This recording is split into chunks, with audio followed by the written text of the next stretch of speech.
Tales of love.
Look, over there, where the wall is broken. Do you see what lies beyond? That's what the land became after the light flooded in. An empty white nothingness. Life cannot exist in such conditions. The primordial light would wreak havoc on the body's etheric balance.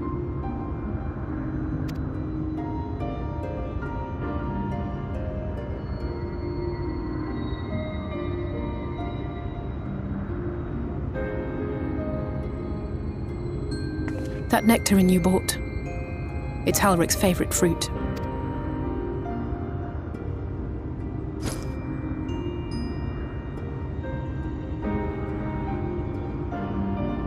Most of the patients, Halric included, survived the attacks of powerful eaters, but their fate was sealed all the same. The monster's corruption has entered their bodies, and their very essence is being subsumed by light. The twisted state of the world itself just makes matters worse. Under normal circumstances, a person's ether naturally tends to equilibrium. But for these poor souls, the opposite is true. Sooner or later, every single one of them will turn.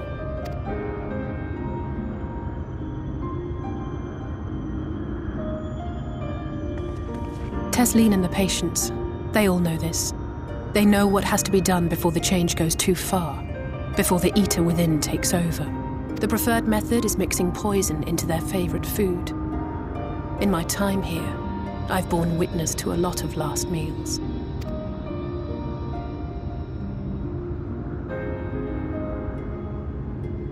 I feel just as helpless as before. No matter how hard I fight, it's never enough.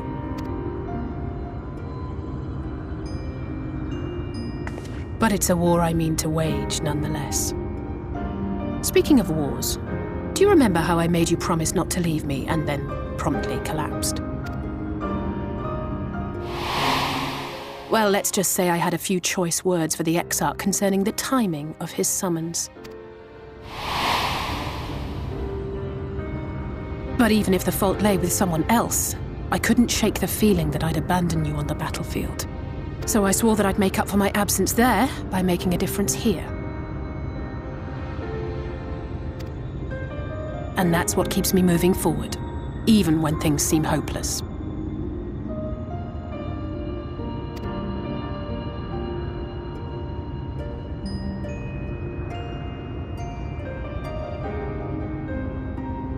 On which note, it's time we headed back. The longer we keep Tesleen waiting, the harder this will be for her.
Speak up if you'd like another helping. I made a little bit more than usual today. And you've added something special to the broth, if I'm not mistaken. Aye, well, it's not often we have visitors from the Crystarium, so I may have thrown in a few extra bits and bobs.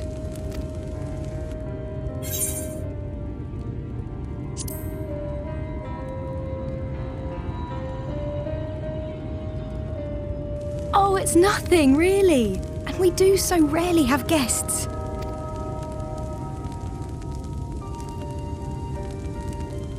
In a place like this, you learn to take what moments of happiness you can get. I remember when I first came here with my mother. She was showing the early signs.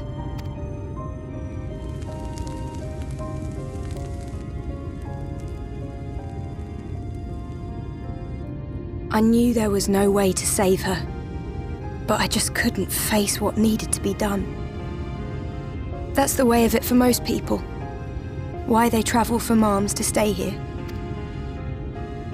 Beaten, broken souls come to wait out the inevitable, to receive the mercy of a painless death.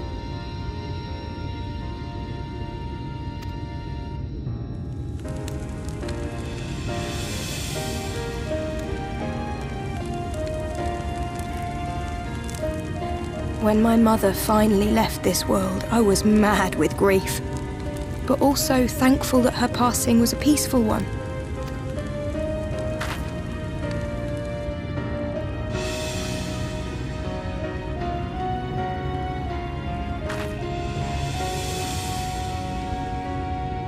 It's never easy, ending a life you've cared for, even when you believe they go on to a better place. I often find myself wishing the Warrior of Darkness would come and do that part for me. The Warrior of Darkness? You've never heard the tale? I'm not sure where it began, but every child in Norvrent could tell you a version of it. Warrior of Darkness, servant of death, take care of our souls at our dying breath. Let sinners and eaters of sin go with thee, that all may return to the sunless sea. Well, that's the version I was taught anyway. It's just an old bedtime story. He's certainly never deigned to visit us here. Which is a good thing, surely. He sounds rather ominous. Do you think so? I always liked the idea that he treated every soul the same, even the Sin Eaters.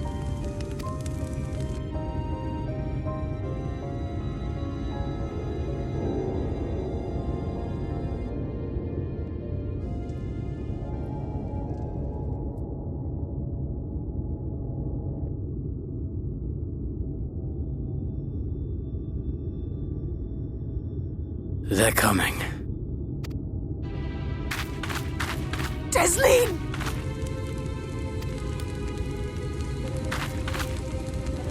Have you seen Halric? I swear, I only took my eyes off him for a moment.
Any sign of him?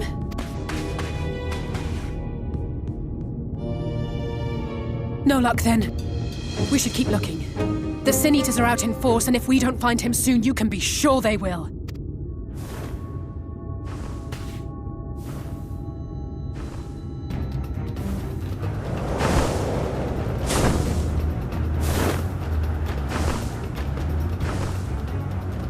Did you see the size of that thing?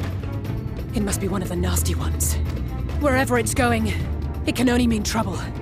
After it!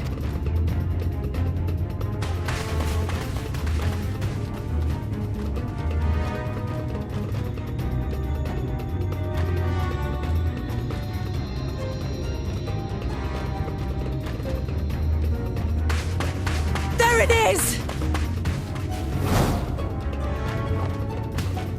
Is that... Oh no!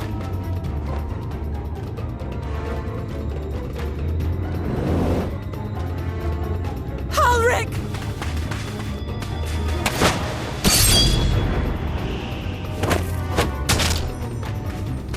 We have to run!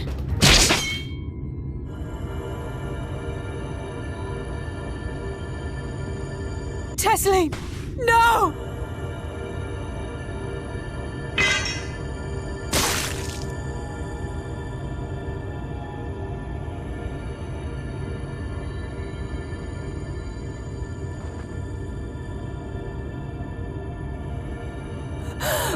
We all deserve happiness, wherever we can find it.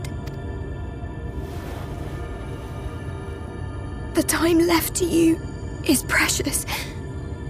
No one should die in pain. Mother, I...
The whistling breeze, mute. The pounding surf, frozen. Time itself takes a breath. At light's edge, all is perfectly still. The world captured in a painting, locked in a moment. Music, faint and fleeting, drifts coastward on the lifeless air. And in the distance, beyond the broken earth, a city beckons.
And how is business today, Mistress Theva?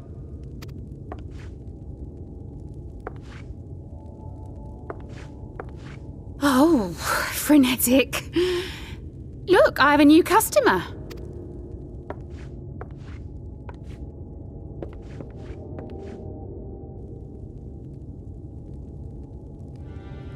Tis good to see you, my friend.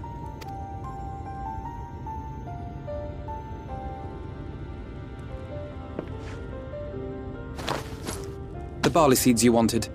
They should produce a better harvest than the last. What, just like that? Oh, Alphino, you really are a dear. Well, I'd best be tidying up some of those empty shacks before the pests move in. Keep an eye on the place while I'm out, eh?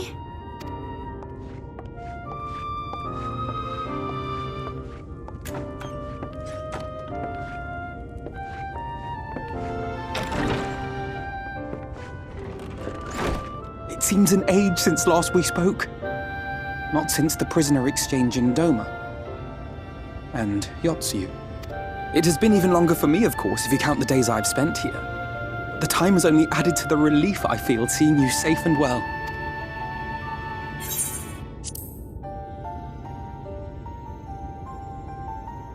Huh. Alize said much the same thing. I don't think I've ever had such a scolding. But I believe an exchange of news is in order. Come, tell me of your arrival and all that came before.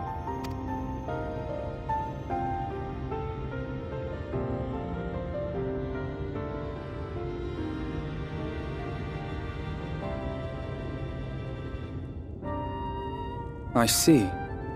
Both the Exarch and Alize told me what they knew of events, but I had stubbornly clung on to the hope that all-out war might yet be avoidable. And poor Tataru. She must be sick with worry. We must endeavor to return as soon as we may.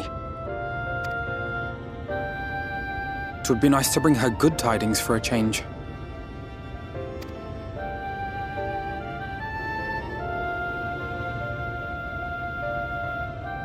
But before we bid this world farewell, we must first ensure that it is not rejoined to the source. We must prevent the 8th Umbral calamity.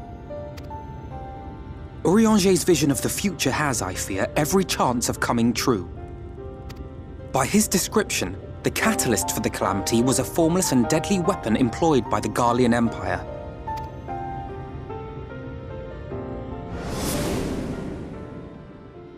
Which can only mean one thing. Black Rose. Gaius was telling you the truth. When we were on the trail of the Ascians, we saw evidence that the gas was being manufactured once more. Gaius was adamant that the project had been scrapped, but so long as there are wars to be waged, there will always be those determined to win by any means.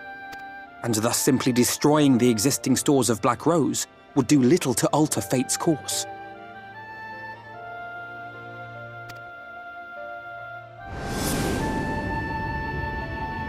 In that sense, our involuntary journey here to the First was something of a boon. Together with the Exarch, we've developed a theory as to how we believe the rejoining will be set in motion. I'm sure Urianger himself will cover the subject in more detail.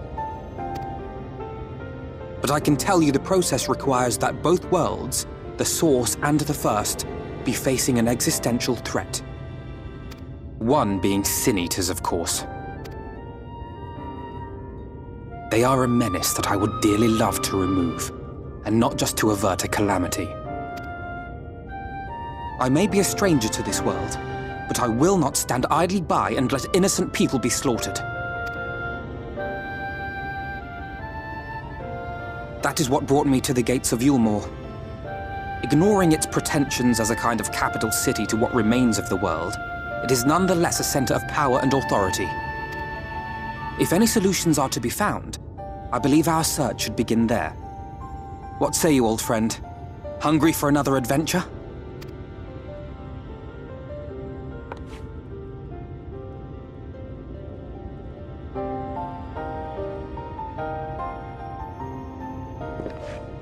And so we take to the road once more.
That gate up ahead is known as the Open Arms, and Yulmore itself lies beyond.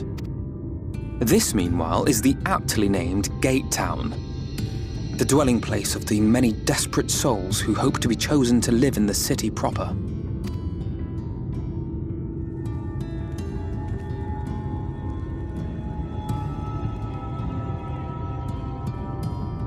Ah, I thought I recognised you. Brought a new friend, eh?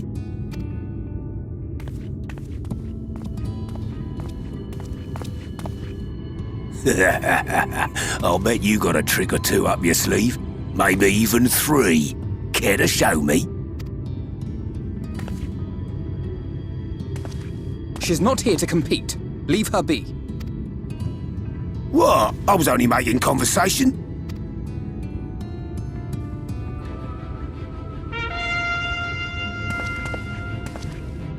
Ladies and gentlemen, your attention, please!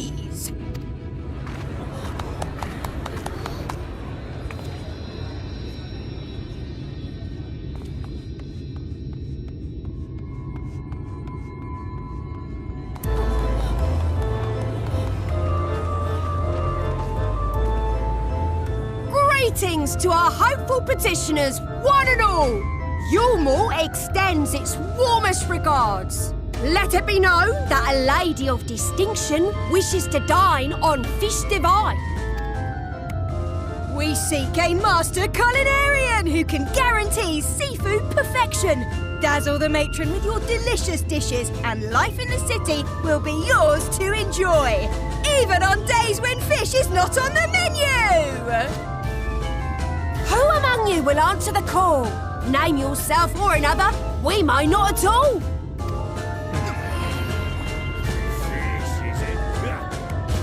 Was there anyone?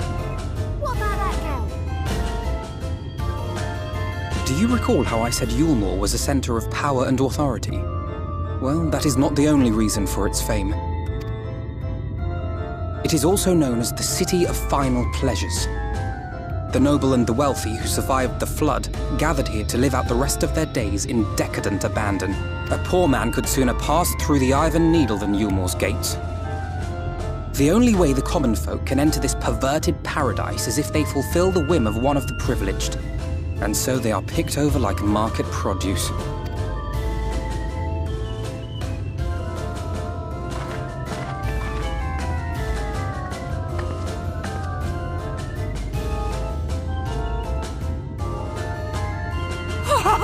What a catch!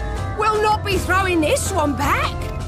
Having seen your all too obvious charms, we welcome you with open arms. Come, join us in the City of Splendor and live out your life in an ecstasy of endeavour.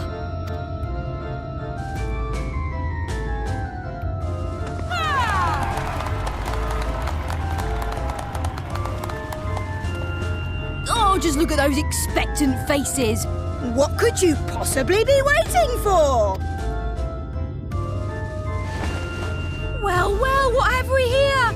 An extra share of meal to celebrate our newest resident!